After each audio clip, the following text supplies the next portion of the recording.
15 წლის ასაკში როგორ გამოვიმუშაოთ ფული. ნეტა 15 წლის ვიყო ახლა, ნეტა 15 წლისას დამეწყო ის, რასაც ვაკეთებ დღეს. პირველი, კონტენტ კრეატორობა, რა თქმა უნდა, აუცილებლად ისწავლე კონტენტის შექმნა. მე ამას მოვარგებ ნებისმიერ სფეროს, თავარია ჯერ გადალახო კამერის კომპლექსი, საჯარო გამოსვლის შიში, მაგრად გეკიდოს, რას იფიქრებენ შენზე, მეზობლები, ნათესავები, მშობლები, კაფეს თანამშრომლები და ასე შემდეგ. მეორე, რა თქმა უნდა, ტრეიდინგი, მესამე შეიძლება იყოს ვებ პროგრამირება, მეოთხე შეიძლება იყოს დიზაინი, არ ვიცი, უამრავი პროფესია დღეს, თავარი აირჩევ ერთი. თუ 4-ვეს აირჩევ, 2-ს აირჩევ, 5-ს აირჩევ, არაფერი გამოგივა, აქვე გეუნები. ტყუილა დრო არ გაფლანგო, 15 წლისას ზუსტად გადაწყვიტე რა გინდა. და ზუსტად 10 წელიწადში მე 1000% ვიცი რომ გახდები მილიონერი. ნეტა 15 წლისას დამეწყო ის, რასაც ვაკეთებ დღეს.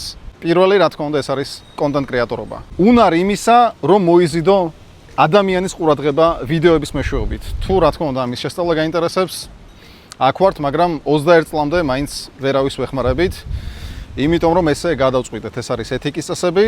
21 წლის რო გახდები, მე შეგიძლია შემოგვერთდე, ან მშობლის თანხმობით, ასევე რა თქმა უნდა, შეგიძლია ისწავლოთ ჩვენთან. კონტენტ კრეატორობა, ნომერ პირველი.